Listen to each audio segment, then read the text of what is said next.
The China in Africa podcast is brought to you in partnership with the Africa-China Reporting Project at Wits University in Johannesburg.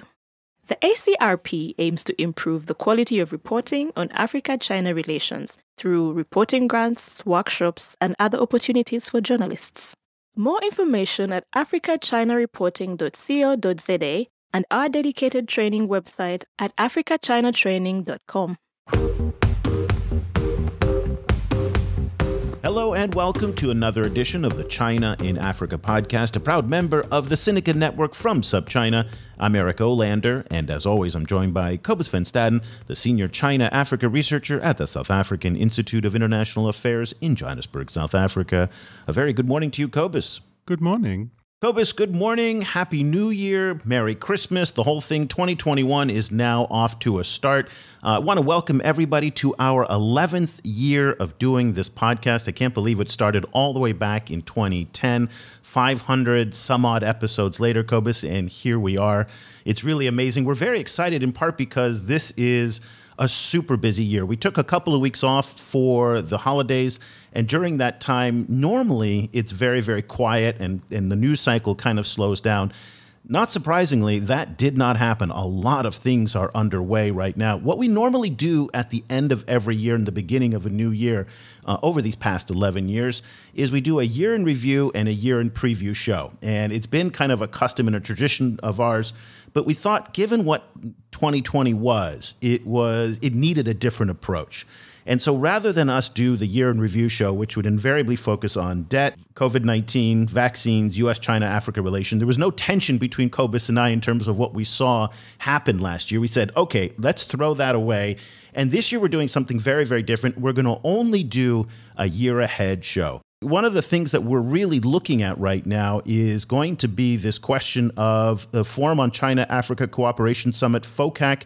This is the Triennial China-Africa Leader Summit. That will take place sometime this year. We don't know exactly when. Bizarrely, the Chinese keep the date under wraps right up until maybe a few weeks or a month before, and then they tell us it's going to happen on this date. It is scheduled to happen in Dakar, Senegal, but we don't know when.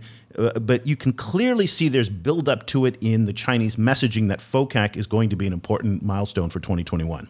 Yes, I mean, I think it'll be really an interesting kind of temperature check on where the China-Africa relationship is as a whole. And it will also be very, very revealing in terms of Chinese financing. You know, like shifts in between debt and other forms of financing and announcements of financing targets versus non-announcements of those targets. You know, it'll be, I think for China-Africa watchers, it'll be a revealing moment in terms of where the relationship is going. Normally, again, as I said, we kind of read our prognostications and we go back and forth. But this year we thought it would be important to do something different. So what we've done is we reached out into our network to get forecasts, insights, predictions, whatever you want to call it, from experts around the world on what they're looking at in China-Africa relations and China global policy and China and the global South more broadly for 2021. So the show today is going to be basically, we have about 9 experts from around the world who are going to share their insights and to give their reflections rather than us go through our list. You can find, if you want to know what we're thinking, on our website at ChinaAfricaProject.com. I wrote a kind of 10-point bullet list of what to look for in China-Africa relations for 2021. That's on the site. But let's get started right away. And we're going to go to Beijing, where Zhou Zixiang, who also goes by his English name, Zhou, and he's a policy and advocacy associate for the Beijing-based development consulting firm Bridge Consulting. Now, George has been doing a lot of analysis over the past few weeks on China's vaccine diplomacy in Africa and the establishment of what appears to be an increasingly sophisticated distribution infrastructure for the vaccines. And clearly right now, vaccines are the top story. And you're going to hear that quite a bit. It's going to be one of the themes of the program today from different folks. But so not surprisingly, George has his eye on what's going on with the vaccine distribution network that the Chinese are building. And that's going to bring millions, possibly even billions of doses of Chinese-made vaccines to Africa.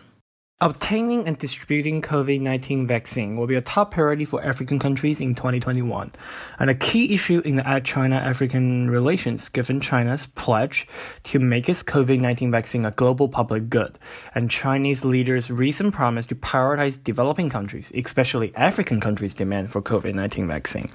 For African countries, there are three issues: availability, affordability, and accessibility. Chinese COVID-19 vaccine, if proven to be safe and effective, can help with availability problem. And China can also use its aid program to help with affordability problem. Still, the biggest challenge will be accessibility, i.e. how to transport billion doses of COVID-19 vaccine to Africa, then distribute them among people living in area with limited logistic infrastructure. We know that China is setting up manufacturing center in Egypt and in Morocco, and a logistic hub in Ethiopia. China's Alibaba Group and its logistic arm Triennial are already working on vaccine logistics in Africa. It remains to be seen how China can help resolve these issues. Will China provide funds to African countries for this purpose? Will the fund come in as loans or grants? Will China provide other support, such as equipment or logistic operations, similar to the one it organized in response to the Ebola crisis? If China ends up providing its COVID-19 vaccine to African country, what kind of international or local regulatory review process will they go through? Will Chinese vaccine developer acquire the WHO pre-qualification that will reassure the African public and help streamline the regulatory review process by each African country? These are the questions we should follow closely in 2021. George is absolutely right to close his comment on this question of the approval process, and that goes to the lack of transparency that the Chinese have had in their vaccine development, which one of the stories over the past couple of weeks, Cobus, was the fact that there's growing concerns around the world, not just in Africa, but in Brazil, in parts of Eastern Europe, even in North Africa, about the quality, just the quality of the vaccines. And are Chinese vaccines safe? Are they reliable? We just don't know because they have not been as open as, say, Pfizer or some of the U.S. European processes, which require a lot more transparency. So that question of transparency, I think that George alluded to but never directly addressed, is absolutely critical. I think so too. I think the other issue is my hunch is that China is probably going to be playing in a kind of a widening gulf between Africa and its traditional partners. So I think there's a strong perception in Africa that global North countries are hoarding vaccines. I saw reports in South Africa. I'm not sure how accurate this is, but alleging that Canada kind of is hoarding about 10 times as many vaccine doses as its population. So there's a strong narrative, I think, in Africa that Africa will be kind of shunted to the back, and that obviously opens a lot of kind of space for China to step in. Well, sticking with the vaccine issue, Judy Moore, who's a senior policy analyst at the Center for Global Development in Washington, who's also the former public works minister in Liberia, he says COVID will continue to be a pressing issue in Africa in the year ahead, but we also need to pay attention to health and healthcare issues more broadly.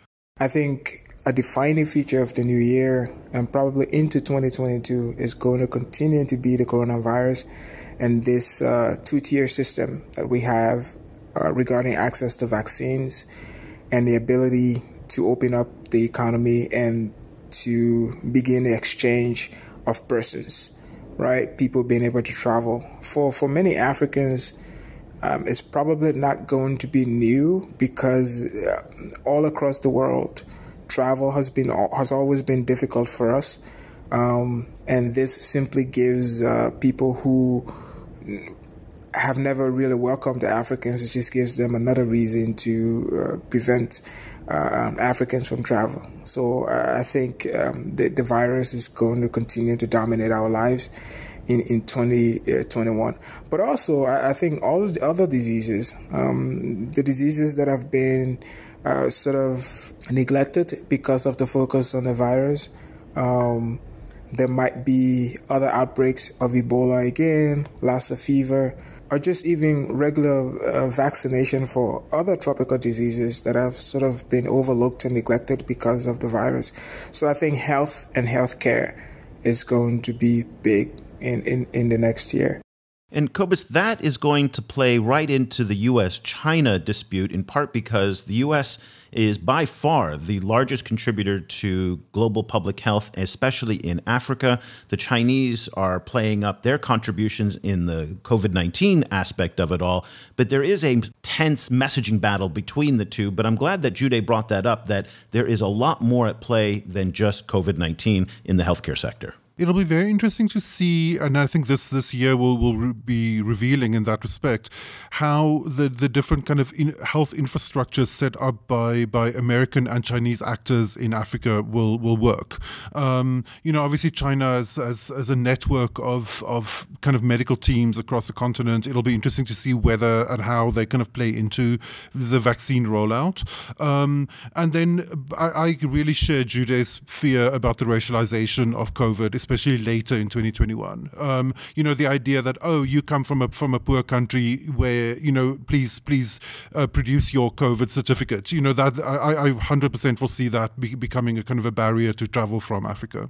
Okay, let's move on from vaccines, because that is definitely going to be a theme of everything that happens this year, as both George and Gyude have pointed out. But there's some of the economic issues are definitely going to be high on the agenda. Debt is clearly one of the most pertinent issues. What's interesting, Cobus, and I'd like to get your take on this, I would say for the past 1 to 2 months, the coverage of China-Africa debt issues has just faded away. We just don't hear that much about it anymore. Since really in November, the Zambia financial crisis was more or less the end of it. It's just kind of gone away. And I don't know if that's because people are working on it right now and these things are being attended to. People have just been overwhelmed with all of the other news. But debt seems to have faded quite a bit. What's your take on why do you think that this is not as prominent an issue, at least in African media, as it was earlier in 2020? It's difficult for me to say. My instinct, I think, is also your instinct that it'll probably come back early in 2021. That it might well have to do with issues like, for example, just U.S. diplomats not kind of retiring the debt trap narrative for a while, and kind of everyone kind of playing it cool just while trying to work something out behind the scenes. But I agree that debt isn't going away. I mean, the debt issue needs to be resolved. And it's not only going to be the China-Africa debt, but Africa's entire relationship with the world is one that's now structured by debt. So, so I think that's going to be a key issue of 2021, I think. Let's go back to Judy Moore and hear his insights on what he thinks is going to happen with the debt issue. The issue of debt still hasn't been resolved, and China's role in the resolution of the debt crisis on the continent, I think that's going to remain. But simply because we've had a pandemic and because we've had an economic crisis because of the pandemic doesn't, suddenly remove Africa's most significant impediment. The head of the Secretariat for the AFCTA highlighted that the lack of hard and soft infrastructure would continue to hamper our ability to move forward on the integration project. So in the provision of infrastructure and provide infrastructure at competitive prices, China will continue to dominate on the continent and going forward. But I think we're going to see another aspect of Chinese presence on the continent now that most countries have no space to borrow, and their fiscal space to accommodate more borrowing is just constricted to such an extent that we might see Chinese entities begin to take equity positions in African projects, especially for the provision of infrastructure. So, for example, we're going to see toll roads and other kinds of joint infrastructure. I think those are the two things that we can look forward to. The final thing that I would say is the re-emergence of the United States as an actor on the continent beyond what we've seen before. I think there's going to be a continuation of Prosper Africa, and people in the Biden administration who were alums from the Obama administration, they are going to push for a more robust U.S. presence, especially on the private sector side. And I think that's a welcome move. I think those three things will dominate the continent and politics and the economy on the continent for the next year. As always, Gyude gives us a lot to think about and to chew on there. Let's pick up a couple of the points that he raised here, and I'd like to get your take on it. When he talked about the tollway, there's one experiment that's underway in Kenya. That's the Nairobi Expressway that's currently under construction by the China Road and Bridge Corporation. That's a 27-kilometer public-private partnership that will open supposedly at the end of this year in December, which is a year ahead of schedule. That's really remarkable.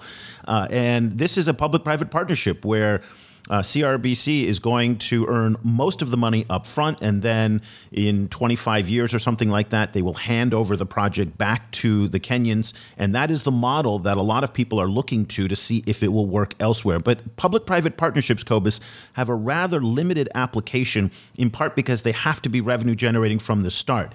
Some other roads, for example, that go into rural areas are not necessarily revenue generating, or even some power generation facilities, we've talked about this in Zimbabwe, are serving financially weak communities that may not be able to generate the kinds of revenue to repay those investments. So again, the PPP model is very appealing, but at the same time, it does have a limited application. Yes, and particularly in relation to things like water treatment plants, it's very difficult to make those profitable in a kind of a commercial sense. It's interesting. The issue that Gyude raised in terms of the US's kind of new presence on the African continent, in relation to debt and infrastructure financing specifically, I have a somewhat different kind of view from him, where I tend to fear that I think the way that the West is mostly going to show up in this year, due to just a limited bandwidth, both in the EU dealing with Brexit and in the US dealing with the transition, is that the Western power is mostly going to show up, kind of in the form of continued kind of pressure from Eurobond lenders, and then possible austerity measures from the IMF, depending on what kind of the specifics of specific countries' debt bailouts are going to look like. So if that's the case, I think that creates a space where, despite kind of lending being constricted on the Chinese side, that the Chinese will find a way of continuing to finance some kind of projects in Africa, which will essentially mean that Africa will be more and more kind of subject to Chinese leverage in relation to both debt and infrastructure. But I'm not sure if that might be too gloomy. Yeah, it might be a little bit gloomy in my take. I do see the Chinese remaining engaged in Africa in development finance. I think there's going to be a lot more due diligence applied to projects.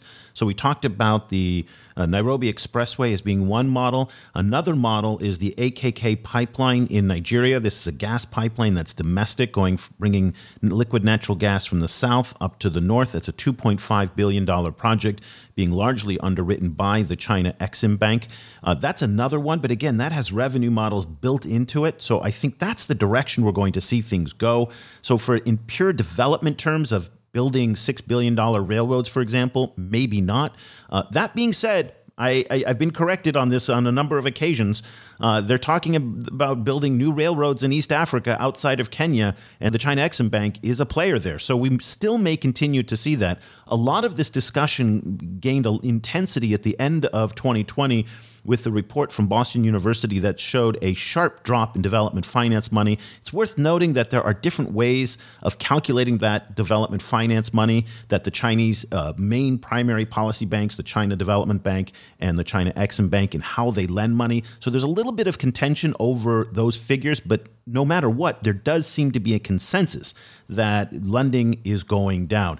Now, this is interesting because it does bring up the U.S.-China-Africa angle that Gyude referred to and that you talked to with a little bit more cynicism. So let's get a take from somebody who focuses on U.S. foreign policy towards Africa very, very closely. We're going to head over to Washington, where Judd Devermont, who is program director at the Center for Strategic and International Studies, he's been carefully following what's going on with the incoming Biden administration and looking to see what U.S. foreign policy in Africa will look like under the new president. And again, how much will it orient itself around China as it did under the Trump administration? I think we're looking at a back-to-the-future moment when it comes to U.S. policy towards Africa. The Biden team will restore some of the approaches and values that have long characterized U.S. policy in the past. promoting democracy and governance, inviting African leaders to the White House, engaging regional governments on climate change, health, and other global challenges, and certainly welcoming back refugees, immigrants, and students to the United States. I think we're in store for a more balanced approach towards China, seeing Beijing as a strategic challenge, yes, but focusing on what the U.S. stands for, not what it's against. I'd be concerned if that was it, right? Going backwards, not forwards. But there are some signs of new initiatives, more focus on diaspora engagement, and a possible urbanization initiative that I see as the building blocks of a new policy. Some outstanding questions for me. How much time and attention will the new administration be able to dedicate to Africa? This president will have a very long to-do list, and how Africa fits into that is an open question for me. What will the administration do when it comes to Prosper Africa, the DFC, the FTA with Kenya, which I think are good initiatives, but the administration will have to decide whether it embraces it or distances itself from the Trump policies. And finally, this is a perennial challenge. Are you going to be able to have an affirmative agenda at the same time responding to all of the conflicts and crises in the region? Ethiopia, the Sahel, northern Mozambique come to mind. That's always a difficult balancing act, and we'll have to see how the new team does. I love Judd's optimism there. There's a lot of hope. The expectations are very high that the Biden administration will make up for a lot of the shortcomings in the Trump administration's foreign policy towards Africa. I am not as optimistic that they're going to be as balanced on China. I think that China is going to remain a key driver of American attention. It's going to occupy a lot of the president's time, along with Russia as well.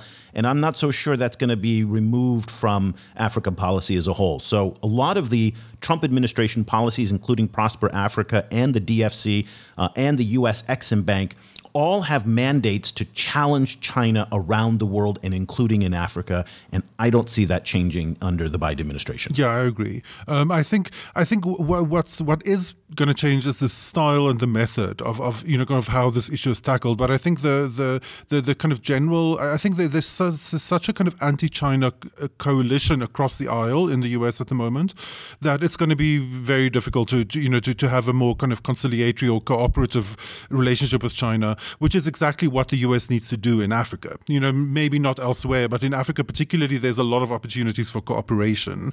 And in lots of ways, a kind of a softer, more cooperative approach will have more benefits, around. But I don't think that'll be politically feasible. Particularly not in the first year. One of the things that we heard loud and clear last year from across the board on African stakeholders, from think tanks to presidents, prime ministers, foreign ministers, is that they did not want to get stuck in the middle of yet another great power struggle between the United States and anybody else. A lot of the leaders who, as you've pointed out, Cobus, over the years, Africa has the youngest population and the oldest leadership. In the leadership side, these guys are old enough to remember what it was like in the U.S.-Soviet Cold War. And boy, they don't want to be stuck in the middle of that because it did not end well in Africa at all. So with that in mind, it's going to be super important for Africans to follow what's going on in the broader U.S.-China struggle so that they can position themselves accordingly. And so we wanted to get some insights on the U.S.-China kind of the temperature right now. And for that perspective, we went to our good friend Kaiser, who's a highly respected China watcher and host of the indispensable Sinica podcast. So my chief worry as I look out onto 2021 is that both Beijing and Washington are going to squander the opportunity afforded by Joe Biden's electoral victory and will fail to arrest the downward slide in the bilateral relationship. Let's start with the Chinese side.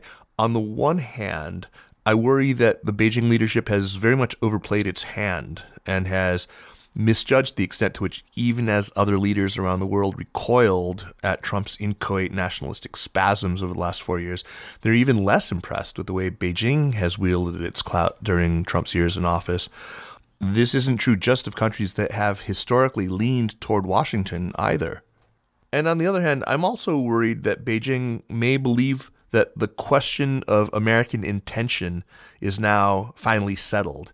So I'm really concerned that China's leadership is now convinced that it is the intention of the United States, not just one president, not just one administration or one political party, to thwart China's legitimate aspirations and to see China on its knees. The thing is, viewed from Beijing, that is not an unreasonable conclusion to draw, whether or not it is in fact correct. But if Xi and those around him have truly closed debate on that question, it's going to be really rough going. This relates to my worries about the U.S. side. Here, my worry is that American political leaders are incapable of exercising cognitive empathy. They're incapable of getting a sense for what these last few years have felt like from the perspective of their counterparts in Beijing, beginning with this not unreasonable sense of what the U.S., from where they sit, is truly after when it comes to China. And so now we have Biden talking about building a coalition of like-minded countries to compete with China. And for most Americans, this may sound eminently sensible, but how will that land on Beijing's ears, right? Some will say, well, I don't care how it lands. That to me is just not an acceptable response when there is so much that we all need Beijing to do, both in cooperation with the U.S. and its allies to address issues of massive global importance, like global warming, but also to address its own domestic policies, for example, in Xinjiang, or especially in Xinjiang. I honestly hope we can resist the urge to grandstand, to drop this really poisonous idea that Beijing only responds to tough talk and to threats, and to do what we need to do in order to lower the temperature for the good of the world, because I think a lot of good will come of that. Well, that is very much, Cobus, what African leaders have been saying is lower the temperature.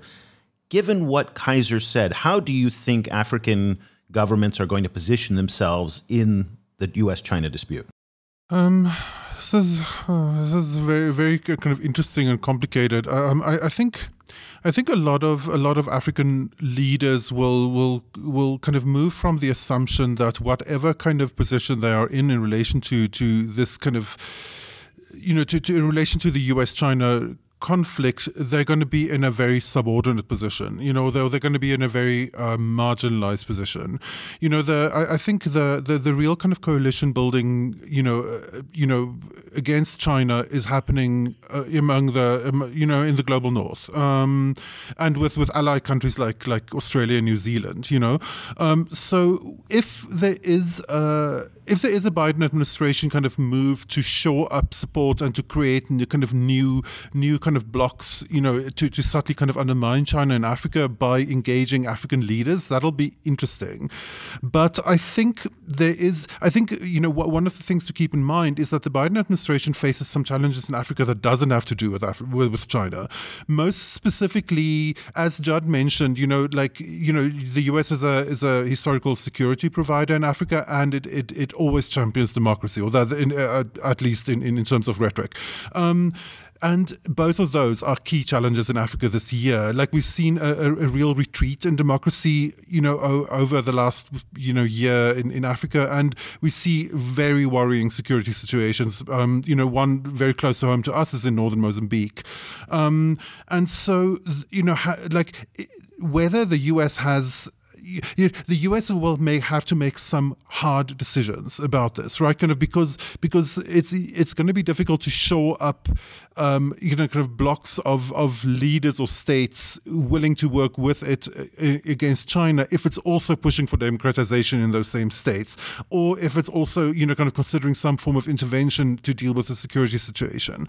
So so I think in a lot of ways those core U.S. Africa issues are going to be affecting the kind of options that the U.S. has to deal with China and Africa as well. So the U.S.-China dispute is not playing out just in Africa. It's also playing out around the world and in many global south regions. And interestingly, there are lessons that can be learned from what's happening in these other regions that may benefit African policymakers as they try and forge a path in between these two great powers to do what they've said they wanted to do and avoid being collateral damage in a new Chinese-U.S., Cold War, new era of global competition, whatever you want to call it. So one area that's especially interesting is what's happening in the Caribbean. And we're very excited to have on the show for the first time Rashid Griffith, who's host of the really, really excellent China in the Caribbean podcast. He's also a visiting research fellow at the Cambodian-based think tank Future Forum Asia. And he reflects on what's happening in the U.S.-China dispute in the Caribbean that you'll hear have a lot of parallels with what's going on in Africa today. The ongoing acrimony between the U.S. and China has many spillover effects in the Caribbean. In 2020, the the Prime Minister of Antigua cancelled a potential deal with Huawei to build infrastructure in Antigua because he said explicitly it was the best deal, but he did not go forward with it because in an abundance of caution in how the Antigua has to relate back to the US.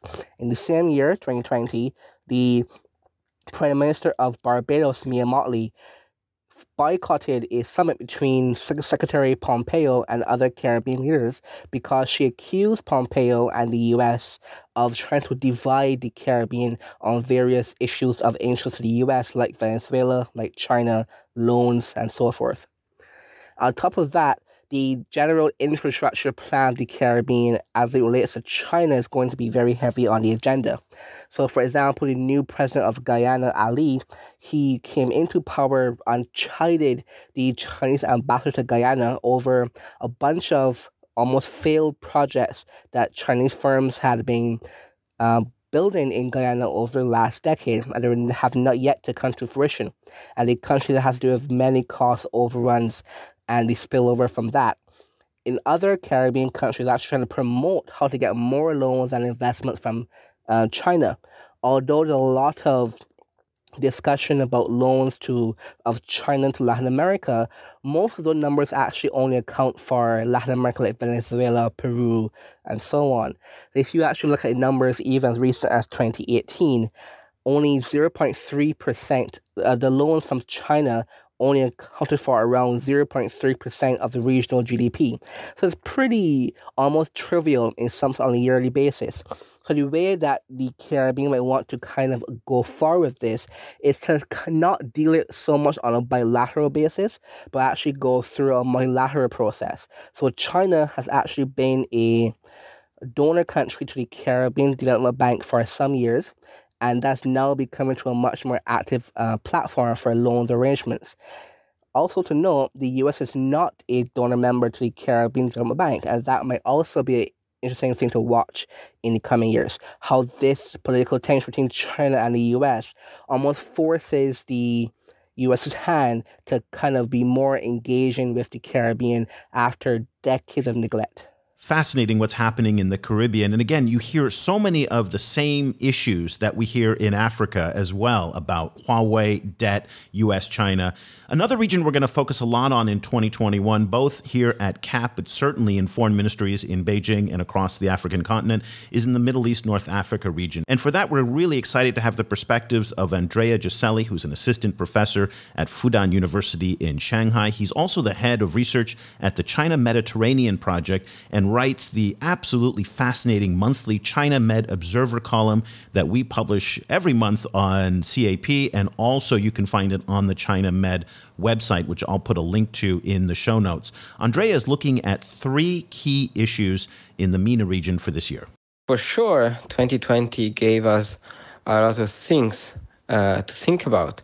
With Crises, new Chinese initiatives, and so on. And we think that 2021 will not be that different.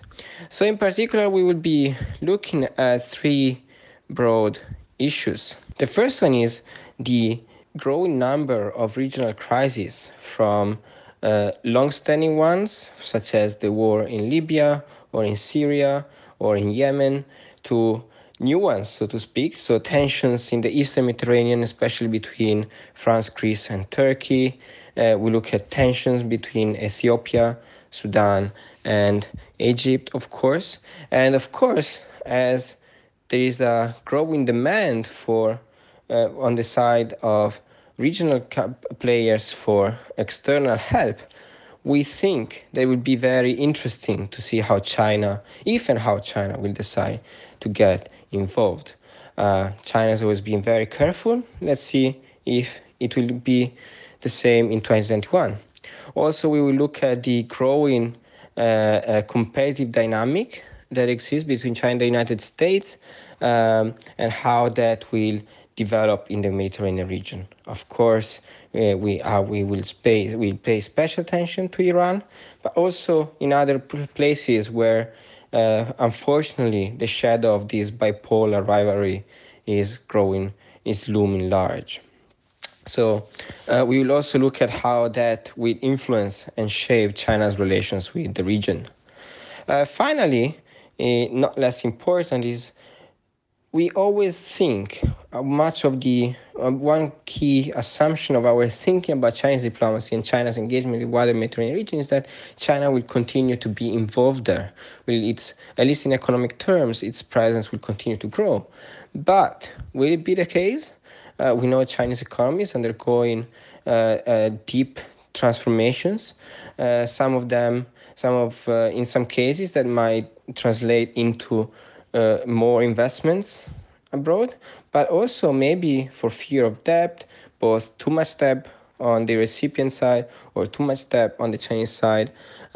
We cannot rule out the possibility that China might also decide to decrease or cap its own economic engagement, which of course might profoundly shape the nature of the relationship between China and the wider Mediterranean region. China and the Middle East, North Africa, I extend that also into the Persian Gulf and even then up into Central Asia as well. That's really the Belt and Road path that we've been focusing on so much. Cobus, this is really one of the areas that doesn't get as much attention as it deserves, but it's really, as you've seen with China's vaccine strategy, where it's focused largely on the MENA region. Morocco is going to be a potential production hub. Egypt is a production hub. There's a lot of activity going on with the United Arab Emirates as well. So this region is going to be very, very important to the Chinese in 2021, not least because oil buying has shifted from Africa into the Persian Gulf. The Saudis now are number one or number two, depending on how you count it, what month it is, in terms of supplying oil to the Chinese. They're buying heavily from Iraq, and also they're playing much more in the space of the diplomatic space in places like Iran as well. So as Andrea pointed out, there's a lot going on here. I don't think it gets the attention it deserves, which is why I'm so happy that Andrea was able to share some of those insights with us. What do you think? I completely agree with Andrea, because that I think this region will be increasingly important. It might come to shape how we think of the Belt and Road as it goes forward. It's going to be, I think that 2021 is going to be a revealing year in terms of where we stand in relation to the Belt and Road Initiative as a whole. We saw some kind of predictions. One that I read was in Financial Times late last year that the Belt and Road is essentially being kind of de-emphasized. And that there might be some rollback of the amount of resources put out into the Belt and Road. At the same time, my kind of view of it is that it's less of a kind of a diminishment of it and rather of a kind of a shift towards making it a tech and vaccine and diplomatic initiative. It could maybe slightly less emphasis on hard infrastructure and more emphasis on soft infrastructure, particularly also because it provides markets for Chinese companies that are blocked in other places. So I think it's going to be, I think that the Mediterranean region and then the way that it connects into Central Asia and to Europe is going to be a real kind of like litmus test of what the Belt and Road looks like. And I think then FOCAC is going to provide the vocabulary that I think China is going to use in relation to the Belt and Road in Africa particularly. Now, everything that you've talked about in terms of the Belt and Road implies a state-led initiative. Let's shift gears here now to focus on what the private sector is going to be doing. And Hongwei Li, who is a China-Africa scholar at the School for Oriental and African Studies at the University of London. She's also done a lot of excellent research on Chinese labor in Africa, as well as the role of private sector engagement, which is a point she contends is too often overlooked. Hongwei thinks this year is going to be a pivotal year for private Chinese companies operating in Africa. I guess many commentators will highlight FOCAC, debt, and possibly Chinese vaccines, as surely they will highly impact China-Africa relations in 2021 in many significant ways. But I would like to argue that Chinese private companies' engagement in Africa is also going to be very important in 2021. Many Chinese private firms I know are struggling and experiencing adverse effects in Africa due to the negative impacts of the COVID-19 pandemic. Some even face collapse. The engagement of Chinese private sector in Africa has been overlooked. Yet over 90% of Chinese firms in Africa are private-owned rather than state firms. For many African countries, Chinese private firms plays a key role as a source of finance. But in 2021 and the coming years, will many of the Chinese firms still have confidence to keep investing or stay in the continent? If some Chinese big private firms go bankrupt or decide to leave the continent, thousands of their local employees will be impacted. Will it cause tensions between Chinese and Africans? Will the worrying things happen? I'm not sure. Let's hope for the best and prepare for the worst. Rather somber note there from Hang Wei. But I think she raises some excellent points there, and this is something that's often overlooked outside of China. But the Chinese economy right now, although it's the engine of growth for the world, although it's doing better than almost everybody else, and certainly every other major economy, is facing a number of headwinds at home. This is an economy that is still struggling to recover from the shutdowns earlier this year. There's a lot of problems, and I think she alluded to that says that a lot of Chinese private companies, because they're facing difficulties at home, may not be as ambitious in their expansions abroad, especially to high-risk markets in places like Africa. That being said, there's another story here, Cobus. Towards the end of last year, we saw Chinese mining companies buying up assets in Africa. Certainly Transsion, the phone company, Huawei. These are all private sector actors in the tech sector who most likely will use the opportunity of the economic downturn to expand their market share. So mergers and acquisition activity may go up, but it is not going to be a smooth ride, I think. And I think Hang Wei is absolutely right on that. But nonetheless, she pointed out something so important. 90% of Chinese companies in Africa are private companies. And I think that's a statistic that is lost on most people. Yeah, and a lot of them are not only private, they're also small. Like there's the old McKinsey statistic that there's 10,000 Chinese companies in Africa. The majority of those are kind of mom and pop companies. So as far as I understand. So I think that it's going to be really important to track the impact of the recession on them. At the same time, I agree with you that I think the Chinese private sector will continue to expand in Africa, among other reasons because they don't really have that many other places to expand in. This is particularly true for Huawei. I think it's a lot is going to depend on what the Biden administration does in relation to Huawei. But I think one factor that one shouldn't leave off the table is that for a lot of, I think, global north, from a global north perspective, Africa frequently doesn't really count. It's kind of like left off kind of many kind of calculations or many kind of areas of the world that receives attention. And I think for that reason alone already contributes to Huawei's growth. Here it's like Huawei growing in Australia is one thing. Huawei growing in like Malawi is a different thing. It just commands less attention. There's less leaning on African countries, I think, even now to break ties with them because they're kind of off the known map, in conceptually. So I think Africa still provides a massive opportunity for companies like Huawei, among others, because there just still aren't really Western competitors stepping up. Two other categories that I think will see some expansion in this year actually, is in Chinese automotive companies. Now, most of those are state-owned enterprises, but we're starting to see a lot more dealership deals and expansion deals between Chinese auto companies and African markets and African distributors. So that's one area. Also, white goods is another area. These are the washing machines, microwaves, and things like that. Hisense is expanding to a new factory in South Africa. Again, Hisense is another state-owned enterprise there. So not the private sector, but there's going to be a lot more Chinese corporate activity in Africa this year, most likely. But again, Hang Wei really kind of put out a somber note for us to be cautious about that, given the difficulties about what's going on at home. Cobus, you made an excellent point, though, that the Chinese universe is getting a lot smaller. So what we've seen in 2020 is the fact that the U.S., Australia, large parts of Europe now are becoming increasingly difficult for Chinese companies to access. That being said, the European Union and China just closed, right before the Biden administration got into office, a very, very significant investment deal that may promote mutual investment there too. So lots going on in the private corporate space. Let's move our attention now to trade. This is going to be a huge year for trade.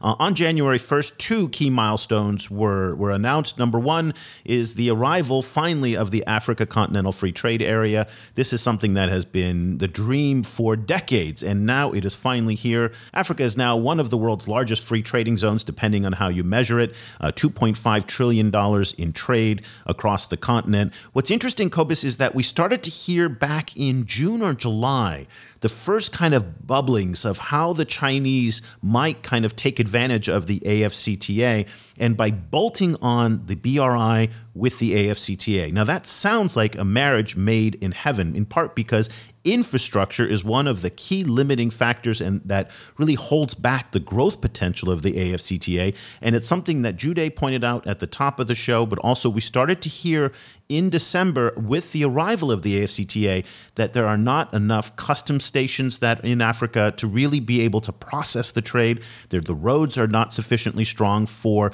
intra-African trade. We don't have enough railroads as well. And this plays right into what the Chinese have been doing on the continent for a number of years. The second milestone that is worth noting is January 1st also brought about the free trade agreement between China and Mauritius. So this is going to be interesting because, as Judd Devermont pointed out, the United States and Kenya are negotiating a free trade agreement, and one has to wonder if these bilateral free trade agreements may undercut the AFCTA. Cobus, what's your take on that? My feeling is that this year, if one of the big themes this year is going to be the linking of the BRI to the African Continental Free Trade Area, and I think that linking will definitely happen rhetorically. Kind of like that I think will be one of the dominant themes of FOCAC.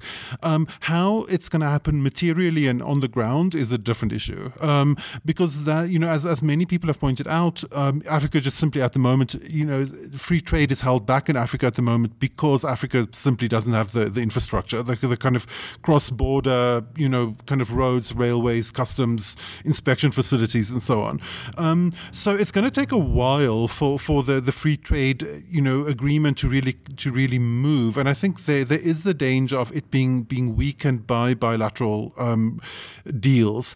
I think it's going to be interesting, and it's going to be really important to keep an eye on the China-Mauritius deal, because some of the kind of local content laws, kind of defined in that deal is actually quite restrictive. Like I think it, more than 10% of kind of internal components not made in Mauritius kicks a product out of that free trade deal. That is different from something like AGOA, the African Growth and Opportunity Act, kind of the free trade agreement between Africa and the US, which has been quite kind of lenient on that particular issue. So I think these little kind of details, I think is going to be really important in terms of how these trade agreements roll out. Let's go to Nigeria now for a perspective on trade. Ovigwe Ego, who is a longtime friend of CAP and also a contributor and a policy analyst for Development Reimagined, which is a consultancy based in China. He sent his comments to us from Lagos. Now, trade is very important now because what did not happen in 2020 is the kind of debt relief Africa was hoping for, physical space. So what is important, what we're going to see in 2021 is African countries will double down on trade as a means to generate that revenue and create that physical space for themselves. And the only way they can do that is to trade more. So it is also why in the cooperation plan between the Belt and Road Initiative and the African Free Trade Agreement, the AFCFTA, is quite interesting. It's going to be quite tricky to explain how China is exactly going to come in to boost productivity and competitiveness, because that's exactly what Africa needs to increase intra-African trade. Merely lowering barriers does not mean the goods you have to trade between yourselves will just fall from the sky. You have to produce them. And so it's quite interesting to see how that link up with China would, support Africa's need for greater productivity of its economies. Interesting point that Avigwe didn't make, but he alluded to, which is also product diversification. So one of the challenges that Africa has is it doesn't make the products that other countries on the continent actually need. So much of what Africa makes is for export.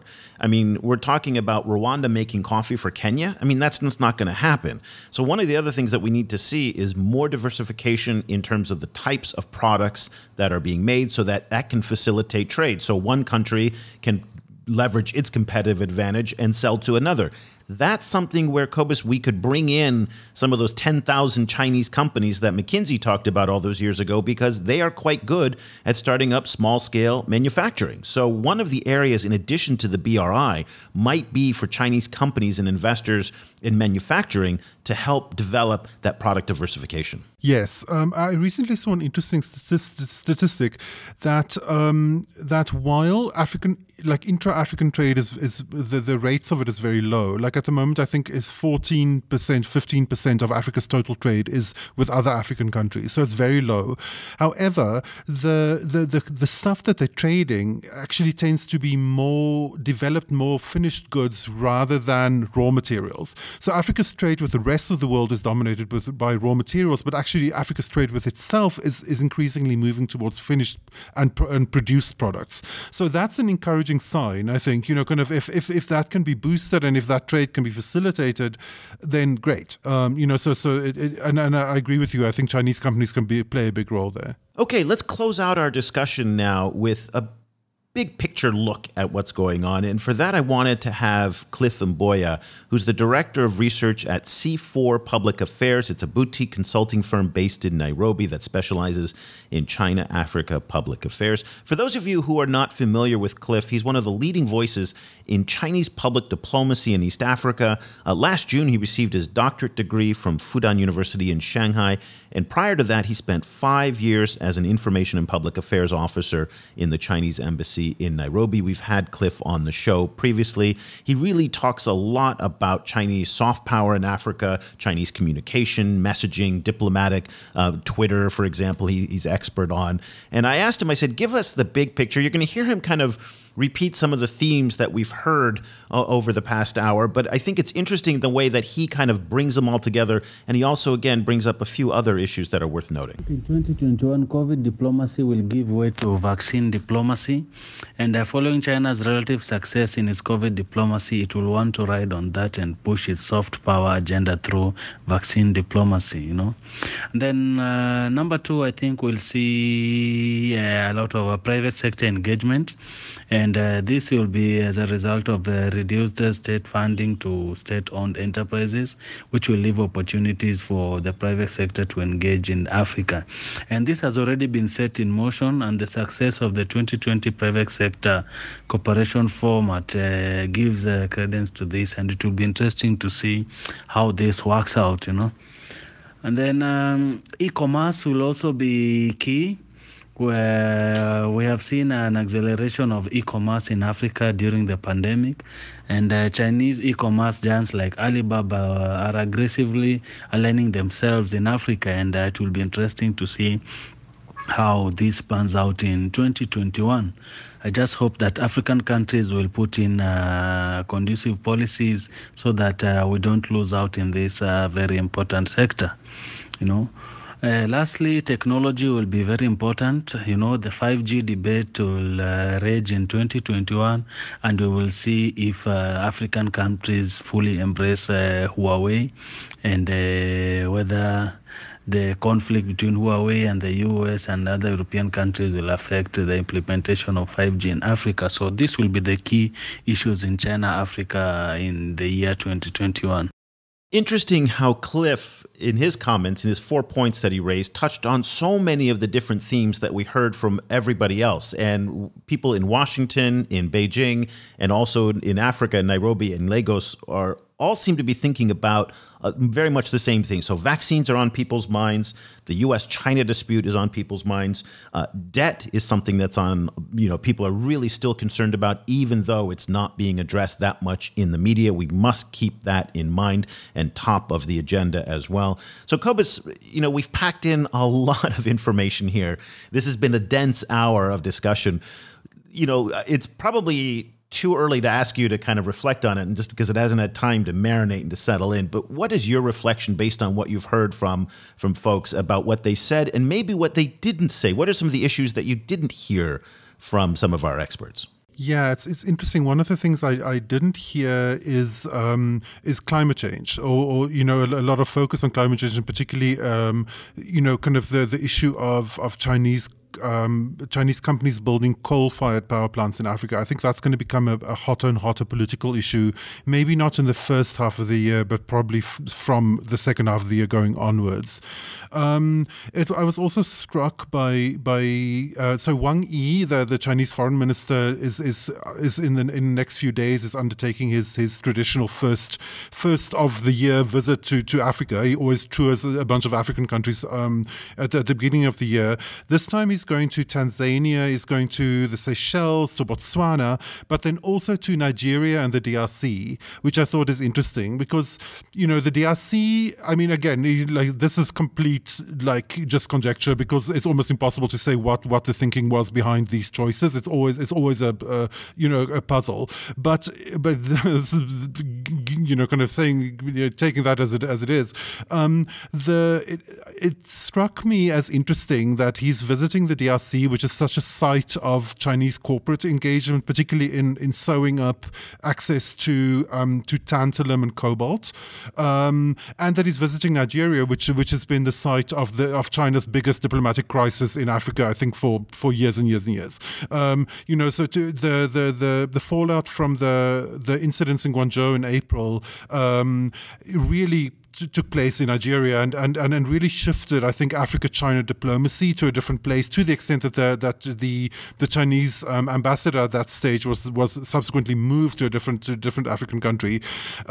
So I think it seems to me that resources and diplomacy kind of are going to be key kind of drivers of the China-Africa relationship.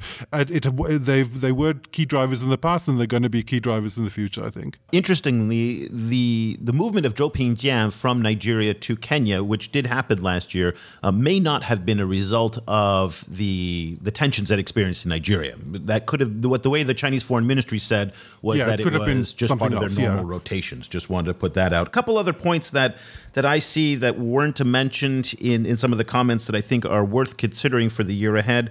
Agriculture, huge issue. 60% of employment in Africa is in the agricultural center.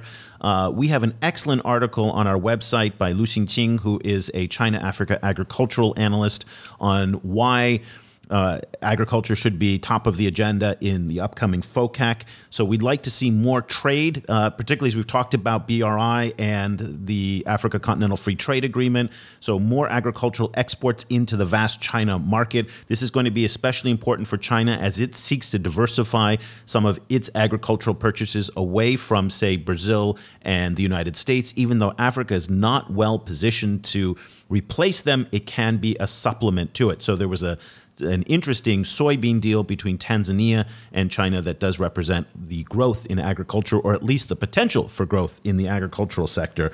Again, we need to really push for attention for the environment to be moved up. You talked about climate change, Cobus. Poaching is still a very important issue. Also, the wildlife trade.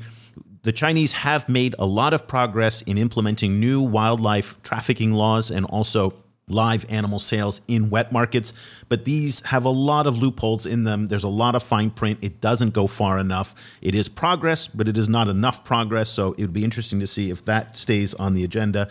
And then finally, an issue that's near and dear to our heart, which we covered quite a bit in 2020, is the role of the Chinese distant fishing fleet. And that has been especially acute off the coast of West Africa and also the coast of Mozambique in particular. But really, will the Chinese government bring to heel its distant fishing fleet? There is not an indication that they will, but the attention needs to be brought up, and I'm hoping that African stakeholders will bring this up at FOCAC and pressure the Chinese to live up to their own rhetoric in the FOCAC action plans that say they will not engage in abusive fishing in African waters. So that will be interesting for us to look at. Whew. That's a lot to take in for the year. It's going to be a very, very busy year. We're going to be here tracking all of it. and we have this daily email newsletter. One of the things that we're going to be doing in 2021 is we're going to be expanding our focus a little bit beyond Africa to include other regions in the global south in order to show how Africa is really part of a much bigger puzzle here. When we look at Africa in isolation, we're missing how this is all interconnected with one another. The Chinese don't look at Africa separate from other regions that are on the Belt and Road. It's all part of a global matrix. And so one of the things that we're going to start doing slowly is we're going to look more at what's happening in Central Asia, in Southeast Asia, here in where I am in the ASEAN region, also in the Caribbean, where Rashid we heard from is earlier. And we're going to be incorporating that into our newsletter, into our podcast. It will all anchor back to what the Chinese are doing in Africa, but hopefully will give you that missing context for, again, what's happening in other parts of the world may reflect and provide insights for what's happening in Africa. So we would be so thrilled if part of your New Year's resolution was to join our newsletter subscriber community. Thank you to the dozens of people in December towards the end of the year who signed up. We're really excited to get started again in this new year and that you'll be receiving it every day. If you'd like to sign up, it's super cheap. It's only $7 a month for students and teachers, $15 a month for everybody else. Just go to ChinaAfricaProject.com/subscribe. We provide by far the most in-depth analysis on these issues that we've talked about today. Many of the experts who you heard from today, in fact, all of the experts that you've heard from today, we reference their work in the newsletter as it comes out every single day. So this is a wonderful way to track the events as they're happening in real time. And as you've seen just from the discussion that we had today, there is a lot going on, and it's going to be a very, very busy year. So we're excited to cover it for the year ahead. For Cobus Van Staden, I'm Eric Olander.